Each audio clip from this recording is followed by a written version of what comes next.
살아있는 경우, 이런 경우에 해당되는 책들이 우리가 흔히 말하는 이제 인문고전이다 이렇게 이야기를 하죠. 그래서 제가 한비자에게 미래를 묻는다라고 제목을 정한 이유는 우리가 생존 독서 프로그램이기 때문에 그렇습니다. 그래서 아직까지도 살아있는 그 어떤 것들, 이제 고전이라고 불리는 것들, 그것을 가지고 생존의 어떤 여러 가지 비밀들을 한번 배워보는 그런 시간으로 오늘도 진행을 하겠습니다. 그래서 한비자에게 미래를 묻는다라는 제목으로 진행을 할 거고요. 그동안 우리가 이제 어떤 책들을 접해왔는지를 한번 보도록 하겠습니다. 제가 책 제목이라도 꼭 기억을 하셔야 된다고 말씀을 드렸어요. 그러니까 책 내용은 기억이 잘 안 나더라도 책 제목만큼은 기억을 하셔라. 그래서 리딩으로 리드하라. 좋은 사람에게만 좋은 사람이면 돼. 그리고 이어링 80년 생각, 2030 축의 변화, 그리고 총균세 호모사피엔스 호모데우스, 탁월한 사유의 시선, 그리고 지난주에 굿라이프까지. 굿라이프 혹시 기억나시는 것들이 좀 어떠세요? 있으세요? 메모 안 하시면 아마 기억 안 남으실 거예요. 그죠? 그래서 굿필링, 뭔가 이 좋은 느낌들, 이런 것들을 우리가 이제 긍정심리학에서 이야기를 어떻게 했는지들을 이야기했었고, 이제 오늘은 한비자의 처세학이라는 제목을 가지고 진행을 해보도록 하겠습니다. 일단 우리가 한비자가 어떤 사람인지를 좀 알아야 되겠죠. 한비자가 일단 시대적으로 말씀을 좀 드리면 춘추 전국 시대가 있어요. 춘추 전국 시대. 이 춘추 전국 시대에 춘추 시대는 일종의 그 한 147개 정도의 나라가 있었다 그러죠. 그러니까 뭐 제 표현대로 하면 아무나 깃발 꼽으면 왕이에요. 아무나 깃발 꽂고 내가 대장이다라고 하던 시대가 춘추 시대죠. 그러니까 어떻게 됐겠어요? 수없이 많은 분쟁들이 일어났을 것이고 매일같이 반복되는 전쟁이 있었을 것이다. 이렇게 이해를 하시면 될 것 같아요. 일종의 무주공산, 주인이 없는 세상, 아주 혼란의 극치를 달리는 이런 세상이라고 보면 춘추 시대라고 할 수 있고, 그 시대가 한 7개 정도의 나라로 정리가 됩니다. 이 정리가 된 시대를 우리가 전국 시대다 이렇게 이야기를 해요. 이걸 왜 춘추 시대라고 하고 전국 시대라고 하느냐? 춘추라는 역사서에 적혀 있어요. 그래서 그 적혀 있다 해서 춘추 시대라고 하고, 아무튼 그 시대적 그 상황으로 보면 그 7개 정도의 나라가 이제 나름대로 뭐죠? 군웅활거한다 그러죠. 그러니까 나름대로 7마리의 영웅이 서로 이제는 세상을 제패하겠다는 그 야심찬 목표를 가지고 이제는 이렇게 자웅을 겨루는 그런 시대를 전국 시대다 이렇게 말을 하죠. 그러면 이 한비자는 언제적 사람이냐 하면 전국 시대 거의 아주 후기에 살던 사람이에요. 그러니까 진나라라고 하는 나라, 이 진나라가 결국 이 시대를 춘추 전국 시대를 통일을 하는 거죠. 그 진나라가 통일을 하기 바로 그 어떤 직전의 상황, 이런 시대를 살던 사람이다. 근데 이 사람은 어느 나라 사람이냐 하면 한나라 사람이 한나라 사람. 한나라는 어떤 나라이냐면 지금 우리나라 같은 나라, 영토도 아주 작고 주변에 전부 강대국들이 둘러싸고 있는 그런 속에서, 틈바구니 속에서 막 이렇게 하루하루를 눈치 보면서 살아야 하는 이런 나라가 바로 이 한나라였는데, 그 한나라의 일종의 그 서공자, 즉 후궁의 소생으로 태어납니다. 그러니까 분명 어쨌든 왕자죠. 이 사람으로 태어나서 살던 사람인데, 자기 나라를 보니까 어때요? 뭐 힘도 없고 늘 눈치나 보고 살고 그런 나라예요.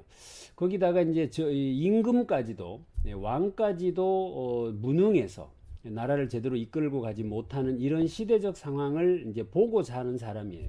그러니까 무슨 생각을 했겠어요? 당연히 어떻게 하면 우리 한나라가 좀 강대국이 될 수 있을까, 이런 생각을 매일같이 고민을 했을 거란 말이죠.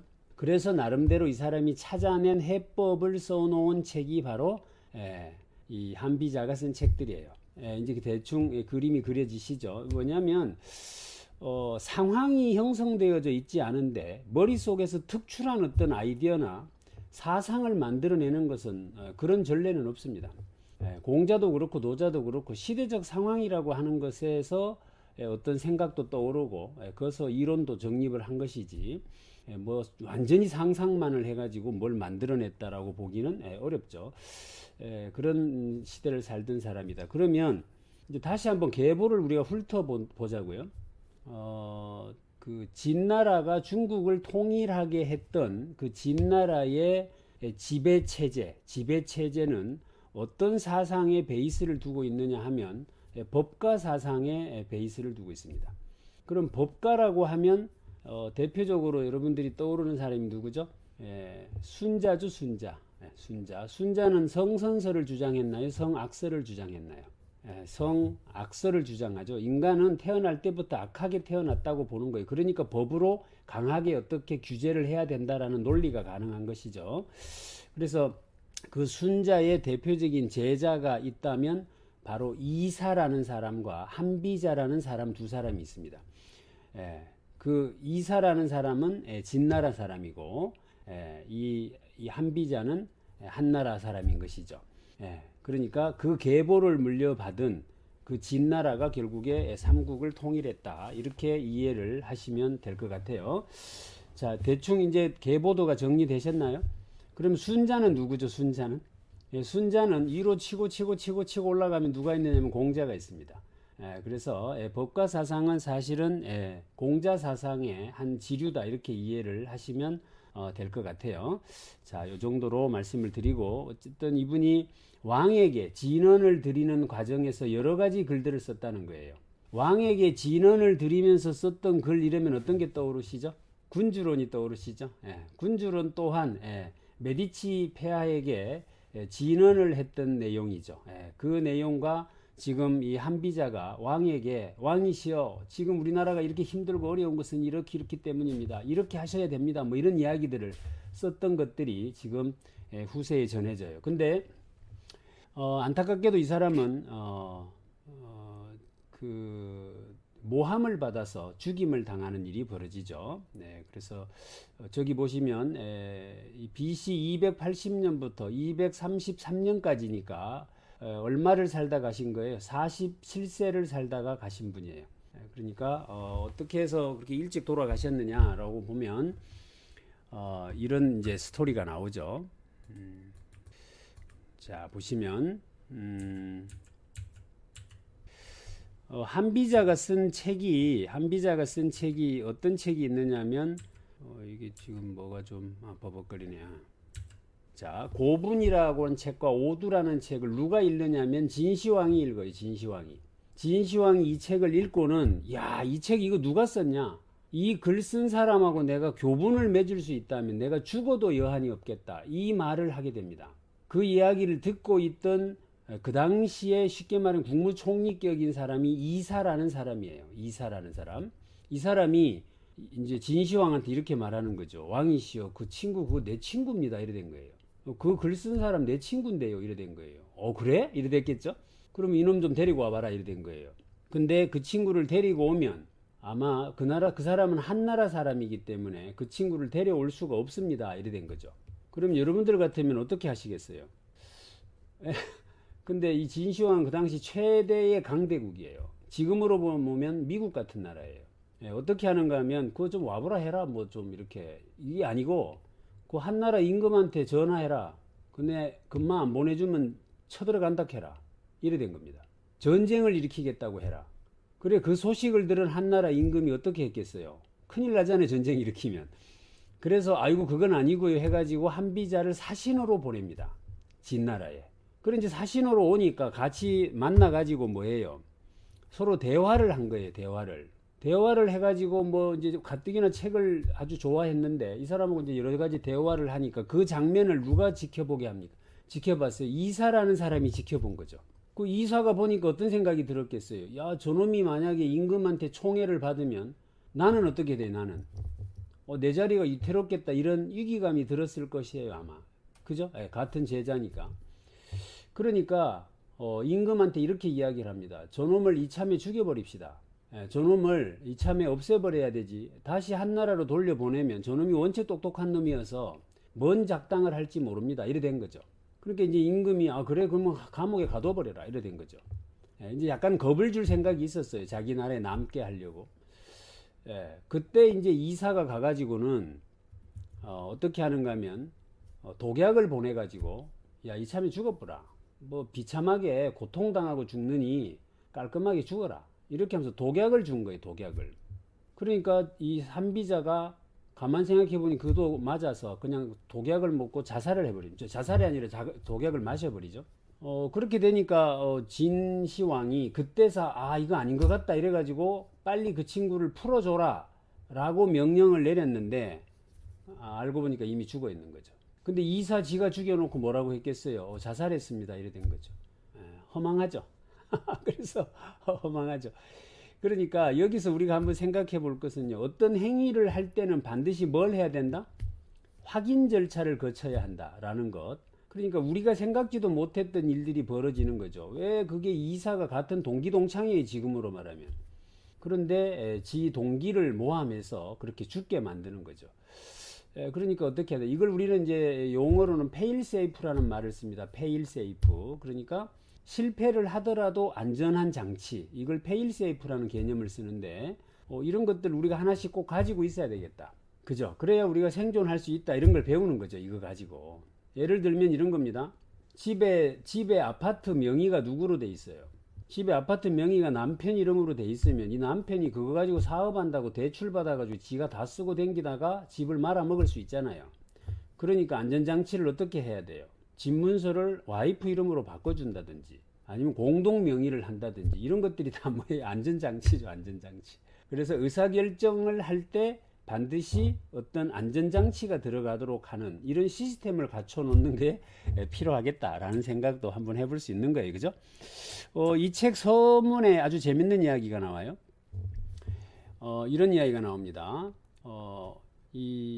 지금 엄청나게 많은 사람들 속에서 자기를 지킬 수 있는 무기가 무엇이냐? 그러면 대개 이렇게 말을 한다는 거예요. 성실성이 중요합니다. 이렇게 말한다는 거죠.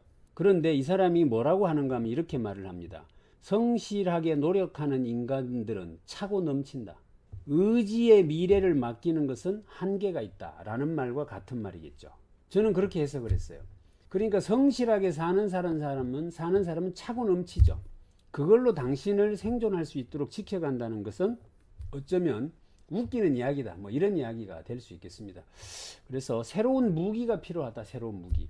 그럼 나는 지금 이런 시대를 살아가는데 어떤 무기를 가지고 있느냐? 그 이야기를 이 책의 한비자의 지혜를 통해서 우리가 배워보자 라는 이야기를 하고 있는 거예요. 자, 한나라라고 하는 나라 입장도 한번 우리가 돌이켜 봅시다.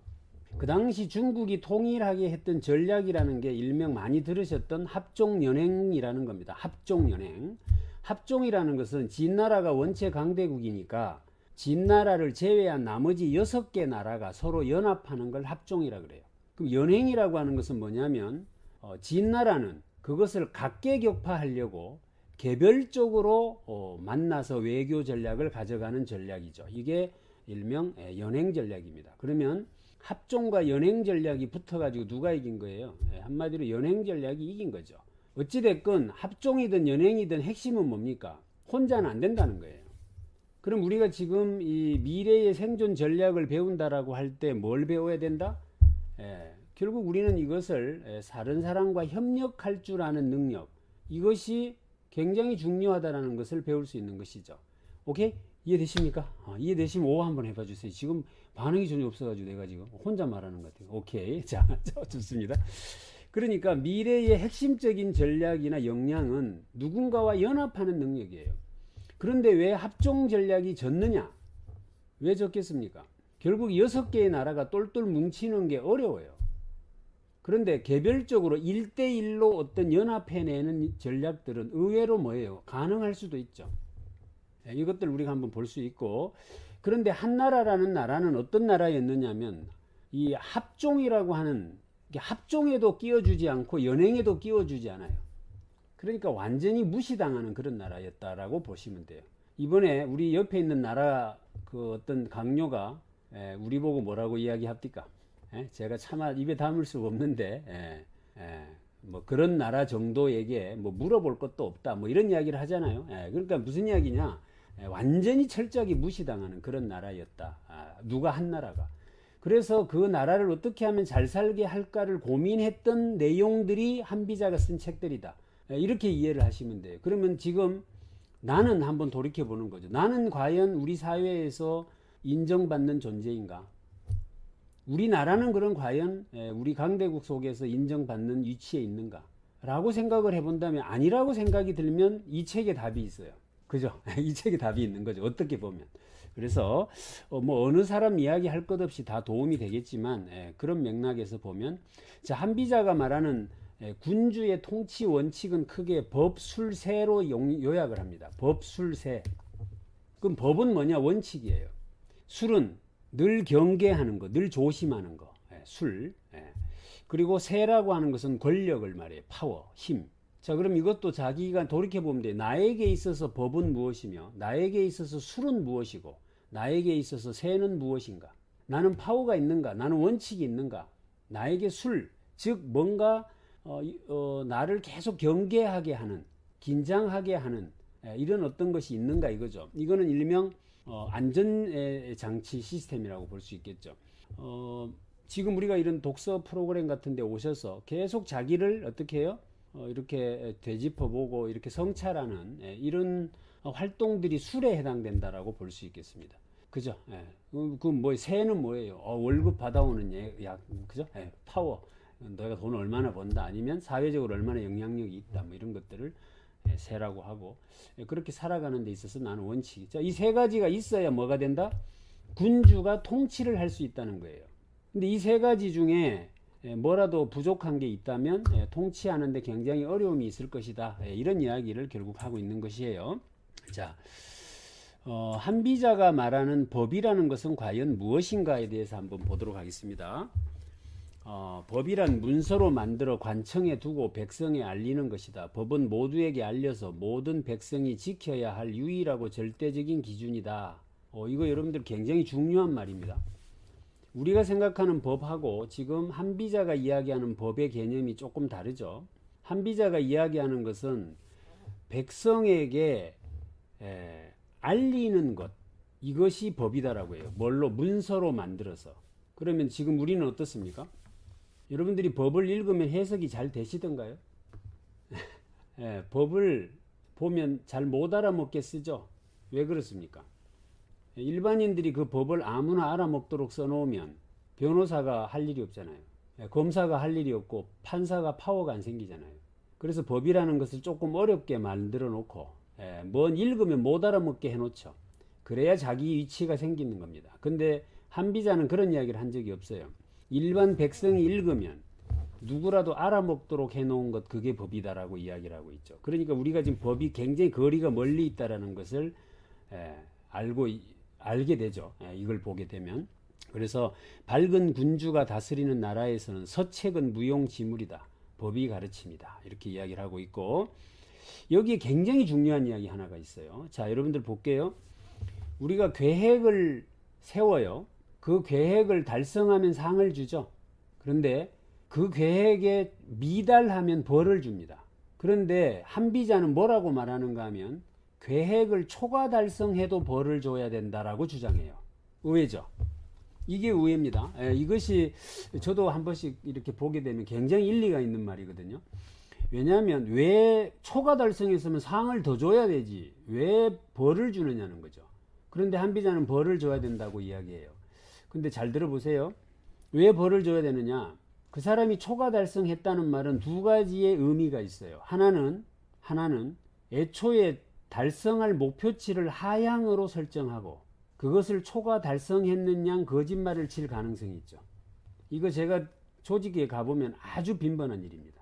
자기 역량으로 보면 110을 달성할 수 있음에도 목표치를 90으로 잡아요. 그래 놓고 초과 달성 딱 해놓고 내가 열심히 해서 초과 달성했습니다라고 거짓말을 치죠. 두 번째는 아주 무능한 경우예요. 계획을 제대로 설정할 수 있는 능력이 없는 친구죠. 그러니까 자기가 계획을 정확하게 설정하지 못했다는 뜻이죠. 그러니까 계획을 초과 달성했다는 말은 거짓말을 쳤거나 계획을 수립하는 능력이 떨어지는 사람이니까 당연히 처벌해야 된다, 이런 논리가 가능해집니다. 그러니까 이게 지금 조직을 관리하는 사람 입장에서 보면 굉장히 설득력 있는 이야기가 될 수 있다. 이렇게 이해를 하시면 좋을 것 같아요. 여러분 이게 제가 지금 이 디케상 정의의 여신상을 우리나라 거하고 외국 서양의 거하고 비교를 한번 해본 거예요. 원래 이제 우리가 말하는 그 제우스하고 테미스 사이에서 태어난 이 정의의 여신 디케 상은 지금 오른쪽에 있는 눈을 가리고 있죠. 왜 눈을 가리죠? 보지 말라는 거예요. 뭘 보지 말라는 거예요? 같은 학교 출신인지, 같은 집안 사람인지, 같은 고향 사람인지 보지 말라는 거죠. 그래서 눈을 가리고 있습니다. 그리고 저울을 들고 있죠. 공정하게 하라는 겁니다. 공정하게. 그리고 칼을 들고 있죠. 왜? 엄정하게 하라는 거예요. 좌고 우면하지 말고 봐주지 말라는 거죠. 강하게 딱 집행해야 된다라는 뜻을 담고 있습니다. 디케상은. 근데 우리나라 대법원에 가면 저 상이 있죠. 많이 보셨죠. 우리나라 이 정의의 여신은 눈을 빠이 뜨고 있습니다. 이거 하면 웃어야 되는데 아무도 안 웃네. 이게 그러니까 이게 눈을 빤히 뜨고 있잖아요. 뭐예요? 같은 학교 출신인지 잘 봐라. 같은 집안 사람인지 잘 봐라. 뭐 이런 뜻인 것 같잖아요. 왠지 실제로 그러고 있잖아요. 그 다음에 칼을 안 들고 있고 책을 들고 있어요. 엄격하게 한다는 것보다 책을 들고 있죠. 근데 저울은 똑같이 들고 있어요. 잘 한번 생각해 보시면, 물론 우리나라의 저 의미는 다른 데 있습니다. 눈을 뜨고 있다는 말은 눈을 크게 뜨고 제대로 봐라 이 뜻이에요. 그런데 그렇게 안 보고 같은 학교 출신인가를 보죠. 그 다음에 칼을 들고 엄정하게 한다는 게 아니라 책을 들고 있는데 저 책은 법전이에요. 법대로 해라 이 말이거든요. 우리나라도 나름대로 의미는 좋게 해놨는데 실제로 적용은 어떻게 되고 있어요? 법대로 뭐 동창의 명부대로 하고 이렇게 하는 경향이 있다. 이렇게 보면 이런 이야기 좀 조심스러운 이야기이긴 합니다. 자, 한비자가 이 망징편에 국가가 망할 징조 12가지 이렇게 써놨어요. 국가가 망할 징조. 제가 이걸로 예전에 체크리스트를 만들어 가지고 지난 정부 때 한번 체크를 해봤어요. 해봤더니 어쩌면 그렇게 딱 맞겠습니까? 지금부터 2500년도 넘은 전에 쓴 책인데 어쩌면 그렇게 한 정권이 한 나라가 망하는데 그 징조가 그래 똑같겠냐 이 말이죠. 여기에 보면 군주가 고집이 센 성격으로 간언은 듣지 않고 승부에 집착하여 제 멋대로 자신이 좋아하는 일만 하면 그 나라는 망할 것이다 이렇게 돼 있어요. 이게 참 구중궁궐 거기가 참 무서운 데인가 봐. 그죠? 다 그렇게 안 하겠다고 하는데도 결국에 가보면 다 그렇게 하는 것 같아요. 그래서 결국 우리는 미래 설계를 할 때 다양한 의견을 들어야 된다라고 하는 것은 예전이나 지금이나 공이 다 똑같구나 이런 생각을 우리가 해보게 하고요. 그 다음에 이 군주가 낮은 것에 근거하여 의견을 듣고 여러 사람 말을 견주어 판단하지 않으며 듣기 좋은 말만 하는 사람 의견을 받아들여 참고를 삼으면 그 나라는 망할 것이다 이렇게 되어 있습니다. 그래서 듣기 좋은 말이 뭐죠? 이익이 되는 말들이죠. 이익이 되는 말만 쫓아가다 보면 나라가 망한다. 여기서 나라를 자기 개인으로 볼 수도 있고 자기 가정으로 볼 수도 있고 뭐 그렇겠죠. 이익이 된다는 말에 대해서는 아주 재밌는 이야기가 있어요. 이게 나중에 우리가 장자도 하도록 돼 있죠. 그래서 장자 때 다시 말씀을 드리겠지만 장자가 도둑으로 몰리는 사건이 벌어집니다. 장자가 어느 날 사냥을 하려고 총을 들고 나갔는데 앞에 참새가 한 마리 있는 거예요. 그래서 그 참새를 잡을 생각에 총을 겨누고 있는데 이 참새가 사냥꾼이 자기를 총으로 쏘려고 하고 있는 걸 모르고 있어요. 왜? 앞에 있는 사마귀를 잡아먹을 생각에. 사마귀는 참새가 자기를 잡아먹으려고 하고 있는 걸 모르고 있습니다. 왜? 앞에 있는 매미 잡아먹을 생각에. 이때 장자가 참새를 향해서 총을 쏘려고 하는 순간 누가 도둑이야 하는 겁니다. 그래서 정신이 번쩍 들어서 봤더니 자기가 참새 잡을 욕심에 남의 집 과수원에 들어와 있는 겁니다. 이것을 일명 당랑포선 황작제후라고 하는 것인데 이게 그 굉장히 유명한 이야기입니다. 내가 내 눈앞에 보이는 참새, 참새는 지 눈앞에 보이는 거미, 사마귀, 사마귀는 지 앞에 보이는 매미, 요거 잡아먹을 생각에 뒤에서 누군가가 자기를 노리고 있다는 사실을 모르고 있다라는 이야기죠. 그렇죠? 그러니까 우리가 눈앞에 보이는 어떤 이익을 쫓다 보면 뒤에서 무엇이 나를 노리고 있는지 항상 조심해라 라고 하는 이야기가 이 장자 편에 나오는 이 당랑포선 황작제후라는 이야기예요. 근데 이 이야기와 조금 전에 이 망국의 징조 12개 나오는 이야기하고 굉장히 일맥상통하는 부분이 있어서 소개를 해드렸고요. 자, 여기 보면 나라 안에 인재는 쓰지 않고 나라 밖에 온 사람을 등용하여 오랫동안 낮은 벼슬을 참고 봉사한 사람 위에 세우면 그 나라는 망한다. 쉽게 말하면 낙하산 인사라 그러죠. 낙하산 인사. 낙하산 인사를 하면 나라가 망한다. 뭐 이런 이야기를 해요. 그러면서 여기서 우리가 한번 생각해 볼 일은, 내가 하는 일은 지금 시대적으로 한직인가 요직인가에 대한 질문을 한번 해볼 필요가 있겠다. 그죠? 내가 지금 하고 있는 일은 시대적으로 한직입니까 요직입니까? 그죠? 그러니까 혹시라도 내가 지금 한직에 머물러 계신다면 대부분 한직은 뭘로 대체가 되죠? 자동화나 로봇으로 대체될 가능성이 아주 높습니다. 그죠? 고급 인력들의 일자리를 대체한다기보다는 굉장히 단순한 업무들이 대체적으로 자동화나 인공지능에게 대체될 것이다 라고 본다면, 우리가 미래에 생존하려면 그러한 일에 종사하고 있어서는 곤란할 수도 있겠다라는 생각도 한번 해보게 하는 내용이었고요. 자, 다음에 군주가 신하를 다스리는 7가지 방법이라고 되어 있어요. 여기 혹시 리더분들은 이거 외워두셨다가 한번 활용을 해보시면 좋을 것 같아요. 왜 그렇죠? 어쨌든 이 사람의 사상을 배경으로 중국이 통일이 된 겁니다. 그러면 검증된 거예요. 뭐 딴 이야기 할 거 없잖아요. 그러니까 한번 활용해 보시면 좋겠다. 많은 증거를 모아 두루 대조한다. 무슨 이야기죠? 반드시 면밀하게 검토해라. 객관적 데이터를 가지고 면밀하게 검토해라. 반드시 형벌을 내려 위험을 세워라. 이렇게 좋은 게 좋다 이건 안 된다는 거죠. 조직을 이끌고 있는 사람은 반드시 형벌을 내려야 된다. 포상은 믿음 있게 해서 능력을 다하도록 한다. 포상할 때는 시원하게 해라. 그 다음에 신하들의 말을 하나하나 듣고 실적을 물어야 한다. 신하들의 말을 구체적으로 물어야. 잘하고 있지? 왜 잘하고 있습니다. 그래. 잘하고 잘해라. 이게 안 된다는 거죠. 정확하게 실적 하나하나를 캐물어라. 이렇게 이야기하고 있고요. 이번에도 그 우리나라에 무슨 사태가 있었습니까? LH 사태가 있었죠. 그거 제가 볼 때 리더의 잘못이라고 봐요. 저는. 왜? 그때 한참 그 집짓 난다 하고 막 주택 공급하겠다고 막 이럴 때 그거 말고 다른 것도 이런 일이 생길 수 있으니까 잘 챙겨라. 이렇게 한마디만 했었다면 아마 챙겼을 거 아니겠어요? 리더의 지시사항인데. 근데 이걸 못 챙기고 넘어갔다는 뜻이죠. 그러니까 이제 그런 일들이 벌어졌다고 본다면, 그 다음에 알고 있는 것을 모르는 척하며 질문한다. 이거 대박. 그러니까 이게 누가 이걸 아주 잘했다고 합니까? 모 대통령이 이걸 아주 잘했다고 그러죠. 어떤 대통령은 진짜 몰라서 몰랐고, 어떤 대통령은 아는데도 은근히 물어보는 거죠. 그게 어떤 겁니까? 이렇게 물어요. 그러면 요놈이 진짜 모르는 줄 알고 거짓말을 살살 한다. 그러면 뭐예요? 요놈이 사기치는 놈이구나. 대충 알아낸다는 거죠. 상반된 일을 말하고 반대되는 일을 해서 신하들을 살핀다. 일부러 반대쪽 이야기를 해보는 거예요. 예를 들어 국민들에게 해가 되는 이야기를 슬쩍 해보는 거죠. 그런데 거기서 알랑방구 끼는 사람이 있겠어요? 없겠어요? 전하 지당하시옵니다. 이런 놈도 있지 않겠어요? 일부러 그랬는데. 그럼 뭐예요? 요 놈은 요게 알랑방구 끼는 놈이구나. 그렇게 걸러내라는 겁니다. 요걸 아까 뭐라고 하는 게 술이라고 합니다. 술. 아까 법과 술과 세가 있어야 된다고 했는데 이런 것들은 이제 술이라고 한다. 그 이야기고요. 자, 이제 이 책에 나오는 이제 본론들 쭉 나오는데 한번 최대한 빨리 한번 해볼게요.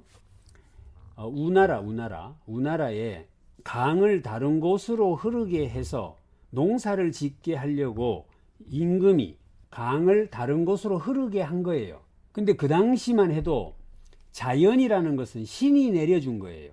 그걸 함부로 훼손하는 것은 악이라고 생각하던 시대예요. 이해되십니까? 요 개념 잡으시죠? 그러니까 그 당시 시대에는 우임금 시대 말이에요. 우임금 시대에는 자연을 훼손하는 일은 악 중의 악이에요. 때문에 임금이 매년 홍수가 져가지고 농사 지어놨는데 다 떼내려가고 하니까 임금이 안 되겠다. 강을 팔아. 그래서 홍수가 안 지게 해라. 이렇게 한 거예요. 했더니 백성들하고 신하들이 들고 일어나가지고 왕이시여 이것은 악 중의 악이옵니다 하고 난리가 난 거죠. 이때 우임금이 시끄럽다 임마. 홍순아가 되겠냐 빨리 강 파라 이래 된 거예요. 그래서 강을 파가지고 농사를 지었더니 풍년이 든 거죠. 이 이야기를 한비자가 처음에 합니다. 왜 합니까? 당신이 지금 하려고 하는 옳은 일은 지금 시대를 사는 어떤 놈들은 악이라고 말할 것이다 이 말이에요. 지금 우리나라에 사법개혁이 왜 안 일어나고 있습니까? 사법개혁이 어렵다고들 하죠 다들. 지금 사법개혁을 하려고 치면 다들 뭐라 그래요? 그거 악 중에 악이 옵니다. 하던 대로 하시옵소서 그거 아닙니까? 예, 그러니까 그 이야기가 여기 정확하게 맞아떨어지는 이야기를 하고 있다. 그래서 지금 내가 예를 들어 미래를 준비하기 위해서 뭘 하려고 하면요. 지금 시대를 사는 사람은 그걸 악이라고 말해요.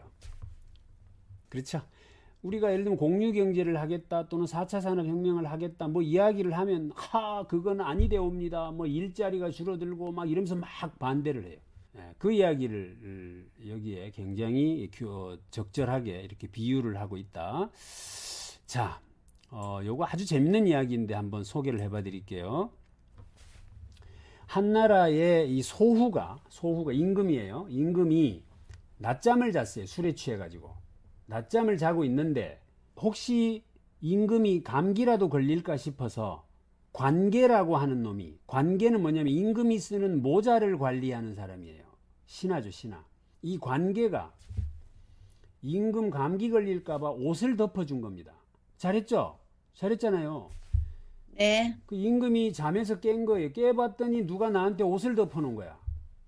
그래서 이거 누가 나한테 옷을 덮어놨냐 이렇게 물었더니 관계가 혹시 임금께서 감기라도 걸릴까봐 제가 덮었습니다 라고 해요. 그러니까 이 왕이 뭐라고 했는가 하면 관계와 의복계를 너희 둘 다 오너라. 의복계는 임금이 입는 옷을 관리하는 사람이에요. 의복계를 들라 해라. 그래가지고 관계와 의복계를 동시에 처벌해버립니다. 이거 지금 여러분들 사고가 이해가 돼. 세종대왕이 어떻게 했죠? 신숙주 자고 있는데 옷 덮어줬다고 난리가 난 거니 우리는 그거 착하다고 하는 거잖아요. 우리는 그거 좋다고 생각하잖아요, 흔히. 근데 그 프레임에 갇혀있는 우리는 이게 이해가 안 돼요. 저도 이해가 안 되더라고요. 아니 임금 감기 걸릴까봐 옷 덮어줬는데 왜 처벌을 하냐고. 그것도 관계만 처벌을 하든지. 근데 의복계라는 놈하고 같이 처벌을 해버렸다 이 말이에요. 이유는 이겁니다. 관계 니는 네가 할 일이 아닌데 왜 했냐는 거예요. 월권이라는 거죠. 월권. 의복계는 니는 네가 할 일인데 왜 안 했냐는 거예요. 니는 직무유기라는 겁니다. 그러니까 의복계는 직무유기로 처벌을 해버리고 관계는 월권 행위로 처벌을 해버립니다. 이게 일명 우리가 말하는 엄정함이라는 거죠. 법의 엄정함. 이거 굉장히 저는 일리가 있다고 보는 게요.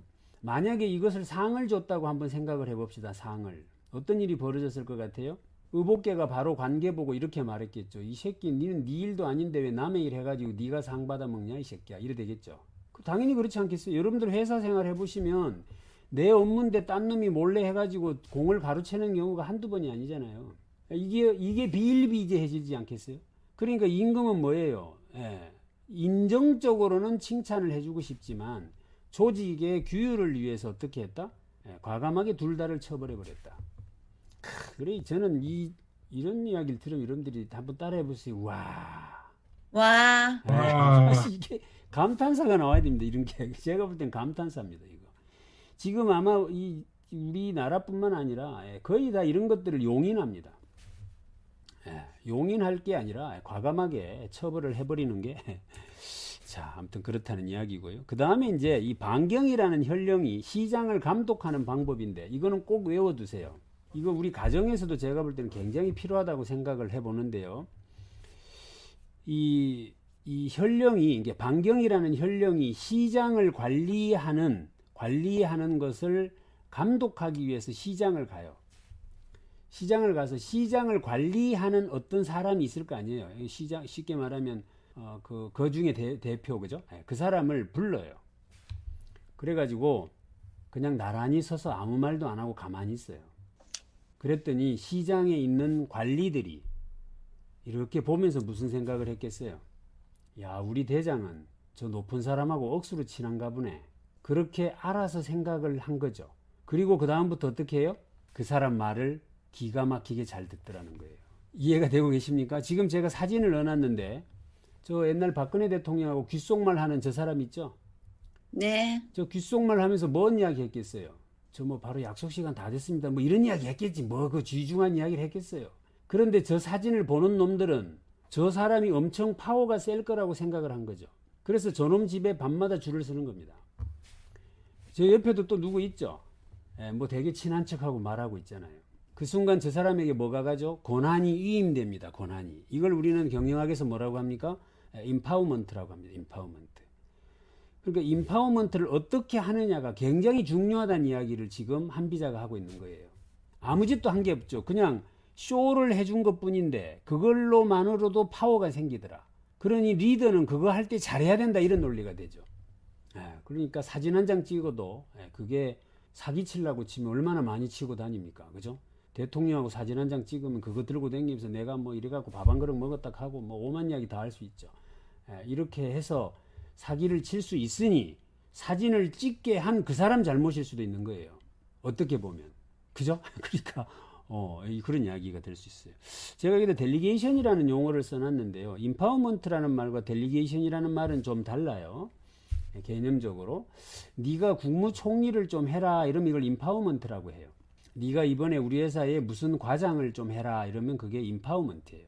그런데 델리게이션이라는 말은 네가 이번에 국무총리를 하면서 청년 실업률을 지금 현재 20%에서 1%로 좀 낮추면 좋겠다 라고 구체적 과제를 부여하는 것, 이것을 우리는 델리게이션 한다 이렇게 이야기를 합니다. 그래서 이 개념도 우리가 한번 좀 구분을 해보면 좋겠다는 생각이 들었고요. 자, 이 자한이라는 사람 이야기가 아주 새겨들을 만한 이야기예요. 이게 제가 볼 땐 지금 우리 현재 상황을 정확하게 표현해 준다고 봅니다. 이 자한이라는 사람이 어떻게 하는가 하면 임금한테 이렇게 말을 합니다. 왕이시여, 왕은 멋있는 사람이어야 합니다. 폼도 나야 되고 사람들한테 인자한 모습으로 비춰줘야 합니다. 그러니 임금님은 맨날 상 줄 때만 나타나시고 훈장 주고 포상 줄 때는 임금님이 하시고 남들 꾸짖고 벌 주는 일은 제가 하겠습니다. 이렇게 말을 한 거예요. 못된 놈들 두드려 패고 벌 주고 하는 일은 악한 일이니 왕은 손대지 마시옵소서 제가 하겠습니다. 이래 된 겁니다. 왕이 등시 같은 게 그 말이 들어보기 좋잖아요. 나는 폼나는 일만 하고 다니고 나쁜 일은 네가 해라. 어떻게 됐느냐? 시간이 지나서 어느 날 임금이 뭔 말을 하면 이것들이 들은 척을 안 해. 가만 보니까 뭐예요? 이 자한이라는 놈 앞에 사람들이 굽신굽신 되고 있는 거죠. 어떻게 됐느냐? 결국에 그 자한이라는 놈이 구테타를 일으켜서 임금을 죽입니다. 이 굉장히 한번 잘 생각해 보세요. 온정주의, 그러니까 좋은 것만 하고 싶고요. 남들한테 좋은 사람 소리 듣고 싶죠. 저 사람은 말이야 참 사람 좋아 이런 소리만 듣고 싶어서 그 일만 하면 어느 순간 사람들이 나 알기를 뭘로 안다? 우리 경상도 말로 개떡같이 알죠. 개떡같이 하니까 뭐예요? 내 파워가 안 먹힌다는 거예요. 그러니까 군주는 뭐예요? 절대로 칼을 놓으면 안 된다는 뜻이죠. 그죠? 칼을 놓으면 안 된다는 이야기예요. 근데 어떻게 됐죠? 지금 칼 놓죠. 칼을 놨죠. 그러니까 어떻게 합니까? 그 사람이 그 칼을 휘둘고 다녔죠. 그래서 지금 대권 후보도 돼 있고 그래요. 잘 생각해 볼 일이에요. 그러니까 집에서도 똑같습니다. 이것을 아버지나 엄마가 이 엄격함이라는 것을 포기하게 되면 문제가 될 수도 있다는 거죠. 그래서 이 상과 벌에 대한 권한을 정확하게 행사하는 것, 이것이 중요하다는 이야기를 아무튼 이 책에서 하는 이야기 제가 하는 이야기가 아니고, 그러니까 저보고 뭐라 하지 마시고 아시겠죠? 그래서 이 책에 그렇게 써놨어요. 뭐 그렇다는 이야기입니다. 직장에 제가 회사에 조직 진단하러 가보면 이런 일이 허다합니다. 조직 진단하러 가보면요, 회사 대표이사라는 사람이 좋은 소리 듣고 싶어서 막 좋은 말만 하고 다녀요. 그러면요, 그 밑에 있는 이사나 상무한테 권한이 다 실립니다. 어느 순간이 돼서 대표이사가 뭐라고 말을 해도 말빨이 안 먹혀요. 완전히 무슨 말인지 알아들으시죠? 그 이야기가 여기 나오는 이야기예요. 자, 오기 장군 이야기가 아주 재밌게 나와요. 오기 장군은 뭐 이 장자든 뭐 어떤 책을 읽어도 등장하는 인물 중에 대표적인 사람이 오기 장군인데, 이 오기 장군이 서하의 지방 장관으로 발령이 나요. 그러니까 쉽게 말하면 아주 촌의 군수로 발령이 났다 이 말입니다. 그런데 그 시골에 갔더니 중앙정부하고 거리가 멀어서 병사도 없어, 병사도. 그런데 바로 그 옆에가 남의 나라 땅인데 그 땅이 너무너무 농사 짓기도 좋고 좋은 거예요. 그래서 그 땅을 뺏으면 좋겠는데 병사가 없는 거지, 병사가. 그래서 이 사람이 어떻게 꾀를 내는가 하면 이렇게 꾀를 냅니다. 수레 끌채, 무슨 말이냐, 그냥 깃발 같은 거 하나를 동문에 갖다 놓고는, 동문에 이걸 서문으로 옮기면 포상을 하겠다라고 광고를 붙여요. 그러니까 그 지역에 사는 주민들이 뭐라고 생각하겠어요? 에이, 무슨 깃발 하나 옮기는데 상을, 논을 주고 밭을 준단 말이야. 말도 안 돼 라고 하면서 아무도 안 믿어요. 그런데 그 동네에 등시 같은 게 하나 있어요. 쉽게 말하면 그 사람이 이거 진짠가 싶어가지고 그 깃발을 들고 거기다 갖다 놓은 거예요. 그랬더니 기다렸다는 듯이 논과 쌀을 상으로 준 거죠. 그러니까 어떻게 됐겠어요? 와, 이거 진짜네, 이래 된 거죠. 와, 이거 진짜로 저기 뭔데 갖다 줬다고 저걸 상을 주냐, 이래 된 거예요.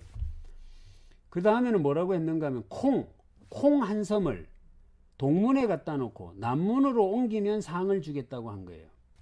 어떻게 됐겠어요? 서로 하겠다고 난리가 난 거죠. 신뢰가 형성된 거죠. 그래 놓고 뭐라고 공고를 붙이는가 하면 내일 저 나라 쳐들어갈 텐데 저 성에다가 깃발 꼽는 놈들은 상을 주겠다. 논밭을 상으로 주겠다. 이랬더니 그 동네 사는 사람들이 전부 거기로 뛰어간 거예요. 그래가지고 병사가 하나도 없는데 남의 나라 성을 뺏은 거예요. 이 이야기를 써놓고 있습니다. 이 무슨 이야기죠? 신뢰가 바탕이 되면 어떤 일도 할 수 있다, 이 이야기를 하는 거죠. 이해되십니까? 그러니까 신뢰만 바탕이 되면 병사 하나도 없는데도 남의 나라 성을 뺏을 수도 있다라는 이야기를 해요. 그러니까 약속을 반드시 지켜라, 이 이야기를 책에 써놓고 있습니다. 자, 이거 한번 같이 읽어보도록 합시다. 굉장히 명문장이에요. 자, 누가 한번 읽어봐 주실까 하면 김선옥 선생님이 한번 마이크 켜시고, 자, 다른 분들도 같이 한번 읽으세요. 자, 시작. 순수한 마음과 성실해서 직무에 전념하는 사람은 마음이 비판하는 평을 받고 법을 잘 지키고 철저하게 명령에 복종하려는 사람은 바보라는 평을 받으며 윗자리에 있는 사람을 존경하고 죄를 범하지 않으려는 사람은 겁쟁이라는 평을 받고 말을 해야 할 때 말하고 효과적으로 행동하려는 사람에게는 누구나 할 수 있는 일을 하는 사람이라는 평가가 내려지며 두 가지 마음을 품지 않고 나라의 방침에 위배되는 학문을 하지 않고 관청에서 하는 말을 잘 듣고 그 가르침에 따르려고 하는 사람은 옹졸하다는 평을 받는다. 자, 지인을 위해 남몰래 편의를 도모하는 사람에게는 옛일을 잊지 않는다라고 말하고 공공의 재화를 제멋대로 나눠주는 사람은 박애자라고 하며 복록을 경멸하고 자기 몸만을 소중하게 생각하는 사람은 교양 있는 사람이라고 하고 법을 왜곡하여 친척이나 친지에게 도움을 주는 사람은 유덕자라고 하고 관직을 던지고 우정을 지키려는 사람에게는 협기가 있다고 하며 세상을 떠나 사회적 유대에서 도피하는 사람은 고걸하고 긍지가 높은 사람이라고 하며 은혜를 베풀며 인기를 얻는 사람은 민심을 얻고 있다고 말한다. 그러니까 당신이 눈에 보여지는 대로 평가되어지는 거지만 본질은 그게 아닐 수도 있다. 이 이야기를 지금 써놓고 있는데 이 책이 고전으로 읽히는 이유를 이제 아시겠죠? 2500년 전에 했는 이야기가 지금도 먹히니까 고전인 거예요. 오케이? 그래서 보면 굉장히 이런 내용을 시로 쓴 시인도 있었어요. 자, 여기에 이제 명의 편작이라고 하는 명의 의사 중에 아주 명의가 있었는데 이 사람이 이 환공, 제나라 환공의 몸을 진찰을 한 이야기가 나와요. 편작이 왕의 몸을 진찰을 한 후에 이렇게 말을 합니다. 왕께서는 지금 병에 걸려 계십니다. 병이 표피에 약간 들어간 상태입니다 라고 해요. 그러니까 임금이 뭐라고 하는가 하면 웃기는 소리 하지 말아요. 내 건강하다, 안 아프다, 네, 이렇게 말한 거예요. 그러니까 열흘 있다가 다시 임금한테 와가지고 진찰을 한 후에 이렇게 말합니다. 주군의 병은 이미 피부 아래까지 침투했습니다. 치료받지 않으면 점점 깊이 파고 들어갈 겁니다. 그때 임금이 아무 말도 하지 않습니다. 그러니까 의사가 이 편지하기 아무 말도 안 하고 다시 갔다가 또 열흘 있다 와가지고 또 이렇게 말을 합니다. 주군의 병은 장과 위 사이로 들어갔습니다. 위험합니다. 이렇게 말을 해요. 예, 그러니까 또 황공이 그럼 빨리 수술해라 이래야 되는데 아무 소리도 안 하는 거죠. 편지하기 실망을 해요. 그런데 그날 와가지고 또 황공을 진찰을 하다 말고 몸을 돌려서 도망을 가요. 예, 황공이 저놈이 왜 도망갔는지 가서 물어봐라 라고 했더니 이미 임금의 몸은 손쓸 수가 없습니다 라고 해요. 그런데 그 말을 하고 난 뒤에 임금은 죽었어요. 원래 아시죠? 임금이 죽고 나면 그 치료를 했던 의사도 죽이는 거. 예, 그러니까 그걸 알고 미리 도망을 갔다 이런 이야기를 해요. 그러니까 어떤 병이 깊어지기 전에 미리 손을 써야 된다 이런 이야기인데 이게 이제 우리의 삶으로 한번 돌이켜 놓고 보면 뭐 여러 가지가 있을 수 있겠습니다. 개인적으로 건강 문제도 있을 수 있고 또는 자기가 가진 생각도 병들 수 있어요. 생각도 병이 될 수 있다. 그래서 제가 생각에 병이 든 생각이 무엇을 만나면 큰일이 나죠? 자, 따라하세요. 병든 생각이 근거를 만나면 큰일이 난다. 큰일이 난다. 그 근거가 뭐냐면 책이에요. 내가 예를 들면 A라는 생각을 하고 있는데 내가 어느 날 책을 읽다가 되게 똑똑한 사람이 나하고 똑같은 생각을 하는 걸 발견하는 날 심각해집니다. 그래서 책을 어떻게 읽어야 돼요? 다양하게 읽으셔야 되는 이유가 거기 있어요. 그러니까 지난번에도 다룬 책들하고 내용이 서로 좀 상반되고 다르다 하더라도 그것을 가지고 내 생각하고 맞니 안 맞니 가지고 논쟁을 하실 이유가 하나도 없어요. 그죠? 왜냐하면 내가 가진 생각의 근거를 만나는 순간 고착화돼 버립니다. 남의 이야기 안 들으려고 하죠. 이런 문제들이 생겨나지 않도록 해야 된다라는 것도 한번 보시면 좋겠고, 다음에 여기 이제 그 말을 해놨네요. 병이 겉에 있을 때는 탕약으로 씻고 약으로 덮이면 낫습니다. 피부 아래는 금침이나 석침으로 이와 장 사이에 있을 때는 몸에 열을 내리게 하는 약으로 치료할 수 있습니다. 그러나 골수에까지 파고 들어갔을 때는 이미 늦었습니다. 이해되시죠? 그 뒤부터는 인간의 생명을 다루는 사명의 뜻에 속하므로 골수에까지 들어가면 그건 하나님의 뜻이므로 이제 더 이상 어쩔 수 없는 것입니다. 이렇게 이야기를 하고 있습니다. 그래서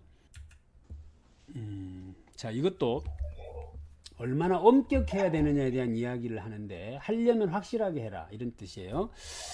그 진나라 여공 때 이 난서등 6명이 군사령관이 권력을 쥐고 있었어요. 이때 이 서동과 장어교가 여공이라는 임금에게 간언을 합니다. 저놈들을 저대로 두면 난리 날 겁니다. 저놈들을 없애버려야 합니다. 이렇게 진언을 한 거예요.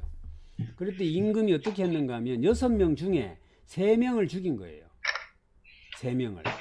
그러니까 이 장어교가 뭐라고 하는가 하면 마저 3명도 다 죽여야 합니다. 이렇게 간언을 해요. 그러니까 야, 내가 다 죽이면 좀 너무 못된 사람 소리 듣잖아.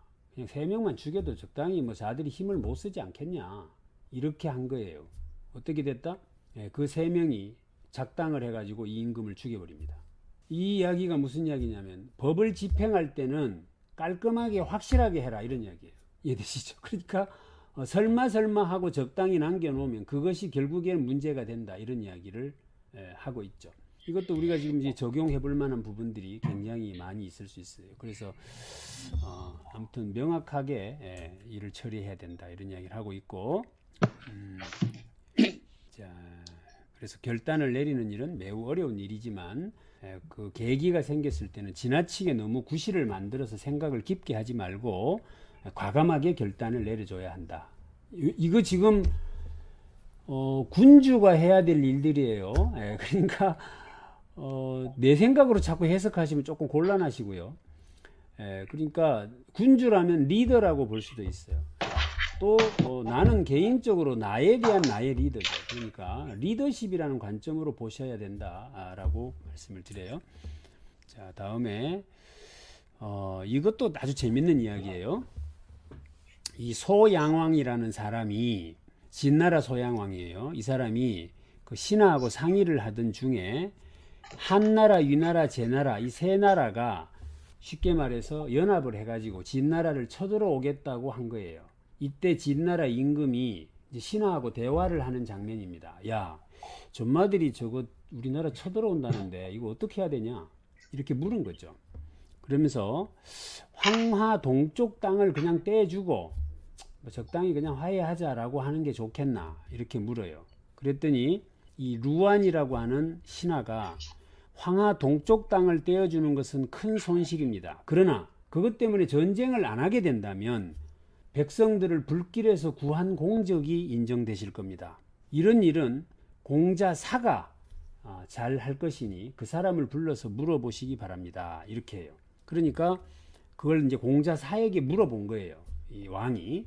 그랬더니 왕께서는 강화가 맺어져도 후회를 하실 것이고 전쟁을 하더라도 후회를 하실 겁니다. 즉 이래도 후회를 할 거고 저래도 후회를 하시게 돼 있습니다. 그러니 어떻게 하시든 임금이 결단을 내리시면 됩니다. 이렇게 이제 이야기를 한 겁니다. 그랬더니 이 소양왕이 뭐라고 하는가 하면 어차피 이래도 후회 저래도 후회라면 아니 전쟁을 하면 백성이 죽을 거 아니에요. 그 땅을 안 뺏겼지만 백성이 죽으니 후회를 할 거고 전쟁을 안 하면 땅을 줬으니까 전쟁을 안 했지만 땅을 줬으니 그게 아까울 거고 이래도 후회 저래도 후회 아닙니까? 그러니 임금이 알아서 판단하십시오. 이러니까 소양왕이 뭐라고 하는가 하면 이렇게 말을 해요. 어차피 이래도 후회 저래도 후회라면 나는 명분을 택하겠다. 즉 백성들이 전쟁에 휩싸이지 않는 것을 선택하겠소라고 이야기를 해요. 그래서 땅을 떼주고 강화를 맺는 쪽을 하겠다. 이렇게 말을 합니다. 이게 사실은 우리가 이익과 명분이 충돌할 때 어떻게 해야 하느냐에 대한 아주 중요한 지침이 됩니다. 우리 곧잘 이런 일이 벌어지잖아요. 안 그렇습니까? 살다 보면 이런 일이 곧잘 생겨요. 그럴 때 이럴 수 있습니다. 어차피 이래도 안 되고 저래도 안 된다고 한다면 뭐라도 얻어야 된다? 명분이라도 얻어야 한다. 제가 예전에 사업을 할 때 아주 이 사례가 하나 있었어요. 제가 이제 뭐 그때 막 사업을 한다고 저 강원도 삼척인가 어디에 이제 일을 하나 받았어요. 여기서 대구에서 가는데 거리가 너무 머니까 물류비가 너무 많이 드는 거예요. 그래서 제가 수지 타산을 놔보니까 남는 게 없어요. 남는 게 없는데 사람들 구하기도 어렵고 막 굉장히 이제 진퇴양난이 된 거죠. 이러지도 못하고 저러지도 못해요. 그래서 제가 사업하는 어떤 선배한테 전화를 했어요. 야, 이거 어떻게 하면 좋겠냐? 라고 이야기했더니 그 선배가 저한테 이런 말을 하더라고요. 이래도 손해 저래도 손해라면 둘 중에 하나를 택해라. 돈을 벌든지 아니면 명분을 얻든지. 그런데 네가 두 개 다를 놓치면 안 된다. 그러니 어느 것 하나라도 착실하게 잡아라. 어차피 돈이 안 된다면 이제 방법은 없다. 네가 성실한 사람이라는 그것을 인정받는 쪽으로 포커싱을 맞춰라. 그래서 과감하게 남기지 말고 해버리고 신뢰를 쌓는 게 유리하겠다. 이렇게 지침을 주던데 굉장히 저는 명확한 생각을 줬다고 봐요. 똑같은 이야기죠. 이래도 후회 저래도 후회입니다. 우리가 살아보면요. 뭐 이런 말 하잖아요. 제가. 이래도 지랄하고 저래도 지랄해요. 어차피. 안 그렇습니까? 그러니까 뭐예요? 그러니까 내 뜻대로 하는 게 가장 좋고요. 또는 어떤 공리적인 명분이 있다면 그 명분대로 하는 게 좋겠다라는 것에 대한 지침이 될 만한 이야기예요. 자, 방공이라는 사람이 위나라에 볼모로 잡혀갑니다. 쉽게 말해 이제 서로 야 니네 우리한테 안 까불려면 네 볼모로 너그 나라 태자를 보내라 이래 된 거죠. 그 태자를 보낼 때 사신을 하나 따려 보냅니다. 그때 이제 이 방공이라는 사람이 이제 볼모로 가게 되는데 이 방공이라는 사람이 이 위나라 왕한테 이렇게 물어봅니다. 이렇게 왕이시여 만약 어떤 한 사람이 시장에 호랑이가 나타났다고 하면 믿으시겠습니까? 그러니까 임금이 믿지. 그런데 왕이시여 세 사람이 와가지고 시장에 호랑이가 나타났다고 하면 믿으시겠습니까? 이렇게 된 거예요. 그랬더니 믿겠지 이렇게 말해요. 그때 방공이 이렇게 말합니다. 대체적으로 시장에 호랑이가 나타날 수 없다는 것은 확실한 일입니다. 그러나 세 사람이 말을 하면 그렇게 믿어질 것입니다. 내가 지금 태자를 모시고 저 나라로 가지만 제가 가고 나면 저에 대해서 5만 사람이 이러쿵저러쿵 할 겁니다. 그것을 아니라고 믿어주실 수 있겠습니까? 이렇게 물어요. 적절한 애를 든 거죠. 그래, 걱정하지 마, 갔다 와 임마 이랬겠죠. 예, 갔다 왔는데 왕이 만나주지 않았어요. 왕이 만나주죠. 무슨 말이에요? 그 사이에 간신들이 거기에 간 방공 저놈은 죽일 놈이고 나쁠 놈이고 사기친 놈이고 전부 이렇게 이야기를 했겠죠. 처음에는 방공이 하고 간 이야기도 있으니까 그건 아닐 거야 했는데 세 사람이 이야기하고 네 사람이 이야기하니까 어느 팀엔 어떻게 된 거예요? 그런갑네, 진짜 그런갑네. 이래서 안 만나줬다 이 말입니다. 그래서 여기서 우리가 배울 건 뭐예요? 세 사람의 법칙, 그죠? 3의 법칙이라고 많이 들으셨죠? 이것이 엄청나게 파워가 있다는 거. 여론이 중요하다는 뜻이죠. 여론이 무엇이 옳고 그른지에 대해서 여론이 어떻게 형성되느냐에 따라서 거짓말도 진짜가 돼버리고요.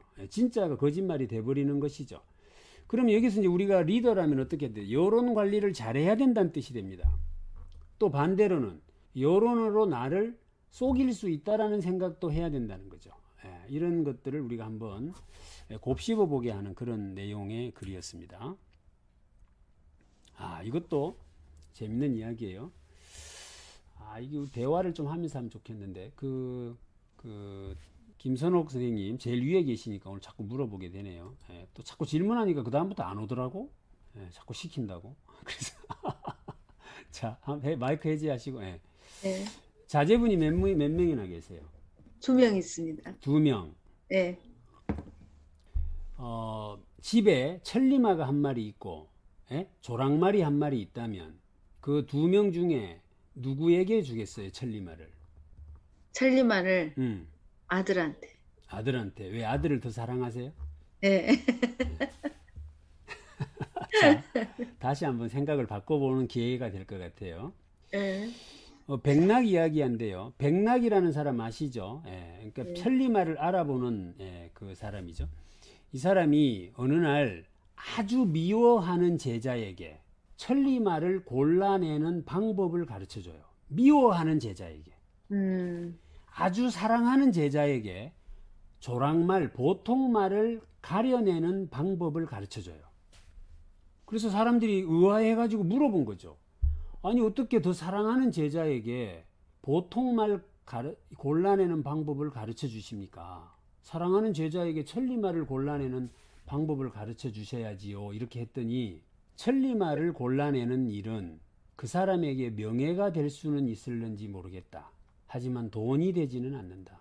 그러니 미워하는 제자에게 그것을 가르쳐 주고 사랑하는 제자에게는 명예는 없을는지 모르지만 먹고 사는데 지장이 없을 것이다.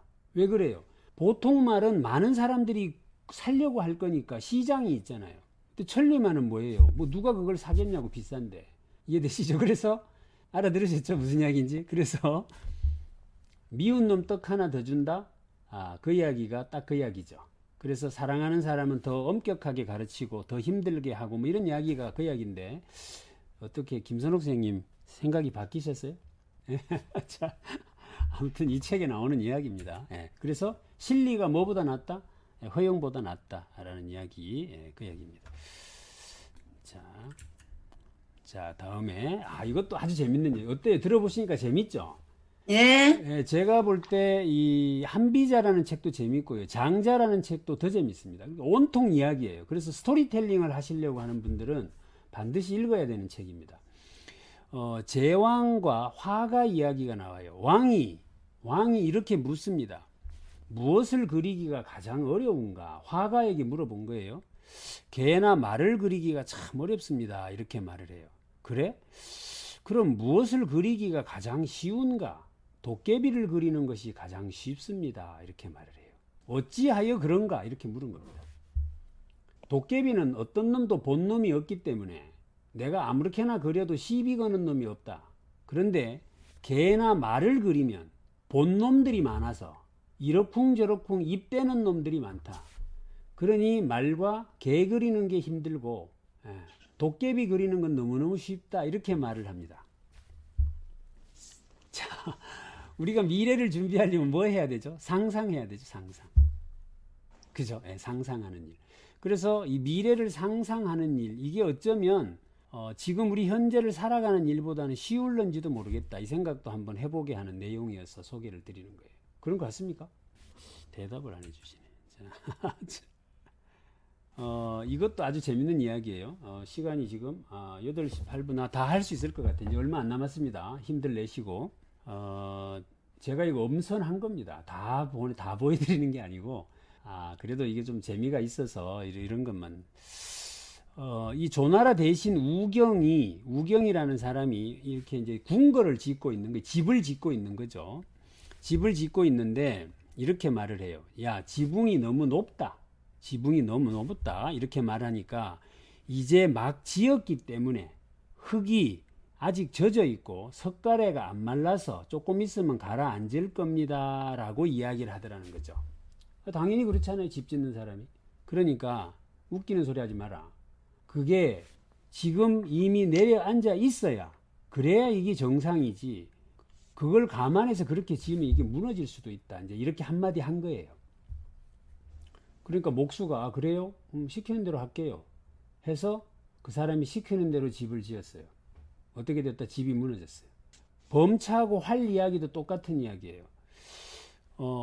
활을 만들 때 활을 잡아 당겼을 때의 활 모양으로 끈을 묶어야 합니까? 아니면 활이 아직 잡아당겨지지 않은 상태로 끈을 묶어놔야 합니까? 당연히 활을 잡아당기지 않은 상태로 끈을 묶어야 될 거 아니겠어요?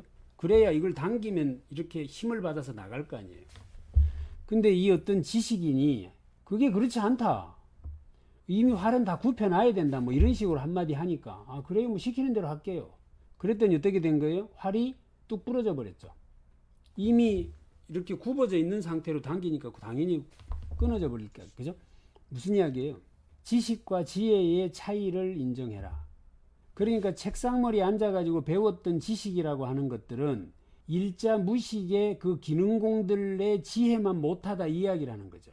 이해되시죠? 네, 그 이야기죠. 그러니까 제가 공식으로 좀 써봐드리면 이렇게 쓰죠. 이렇게 쓸 수가 있을 것 같아요.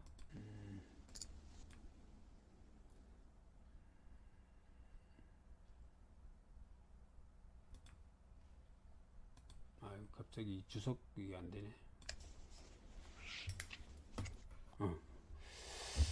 자, 지식 플러스 경험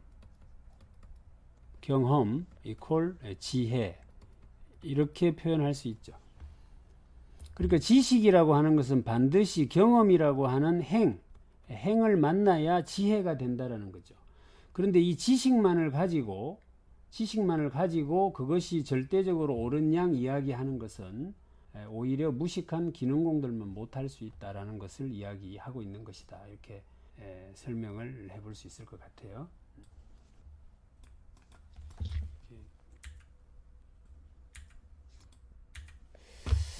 자, 다음에 이제 이것도 공구의 제자는 누구냐면 공자의 제자를 공구가 공자입니다. 공구의 제자 자공이 진나라로 돌아갈 때 이야기예요.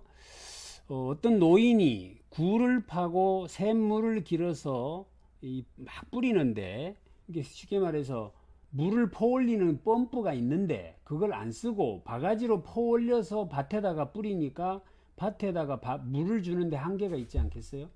그 모습을 보면서 이 공구의 제자 자공이 그 노인한테 물어요.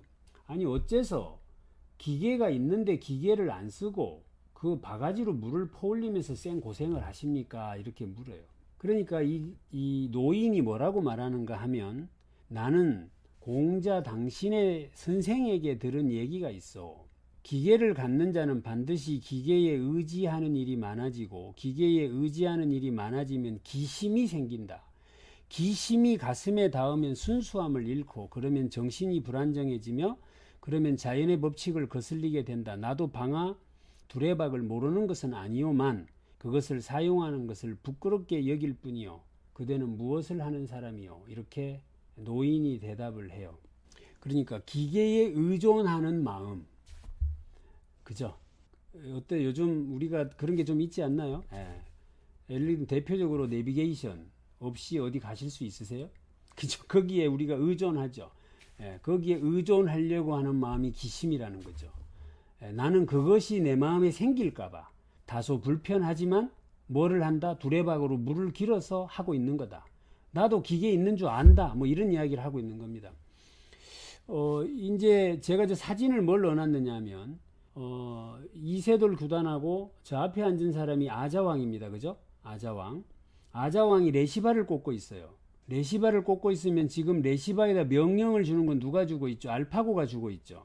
여기서 알파고에게 의존되어진 인간의 모습을 상징적으로 보여주는 장면이 바로 저 아자왕이에요.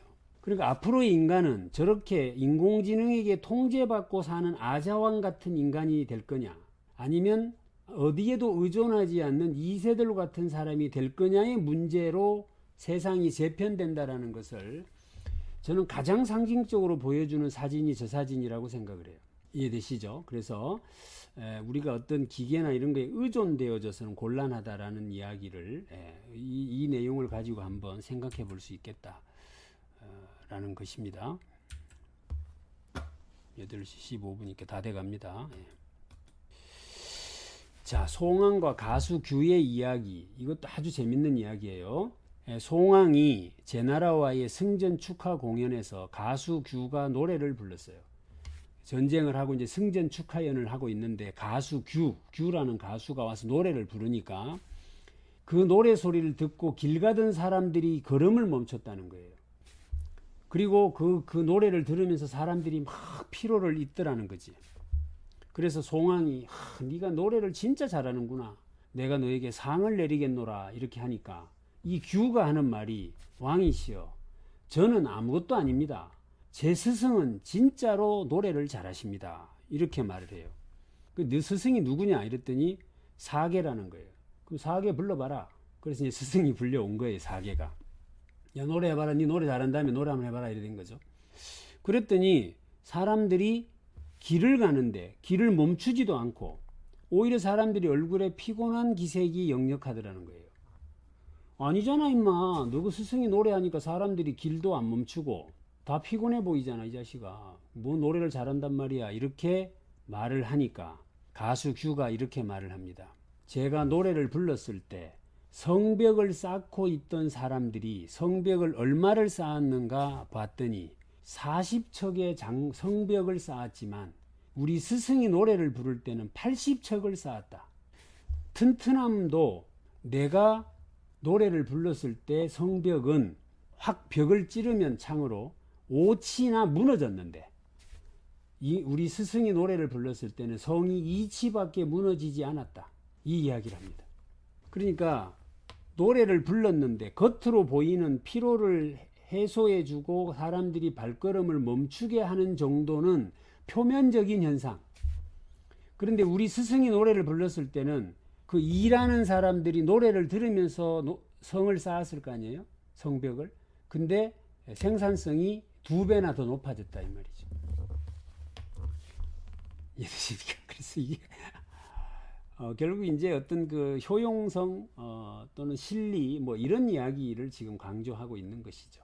그래서 눈에 보여지는 것이 다가 아니다라는 생각도 하게 하는, 뭐 제가 이거는 그냥 넣어봤는데 오늘 설명드릴 시간은 안 될 것 같고, 이 사이클로이드 곡선이라고 하는 것이 있죠. 그래서 여기 그림을 보시면 저기 이 제일 꼭대기에서 이 바닥까지 내려오는데 직선으로 내려오는 것보다 이렇게 곡선으로 내려오는 속도가 훨씬 빨라요.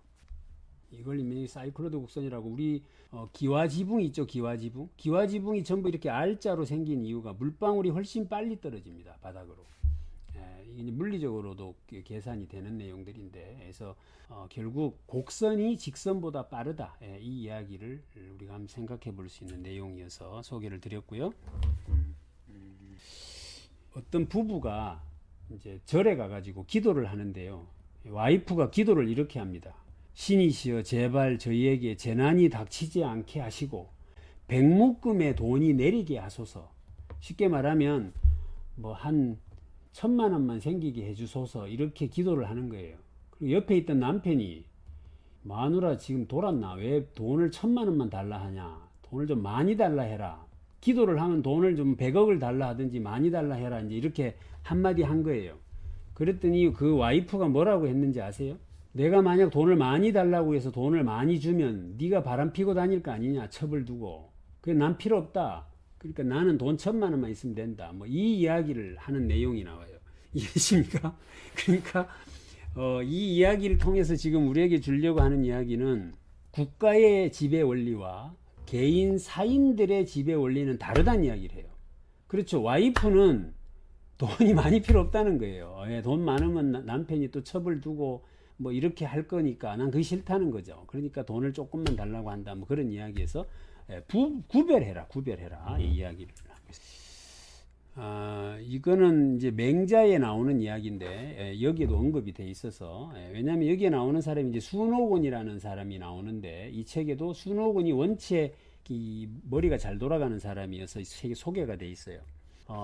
이 맹자하고 순호곤이라는 사람하고 설전을 벌입니다. 맹자 책 좀 이따 할 거예요, 다음번에. 근데 거기는 온통 이 말싸움 하는 내용이 나와요. 근데 이렇게 해요.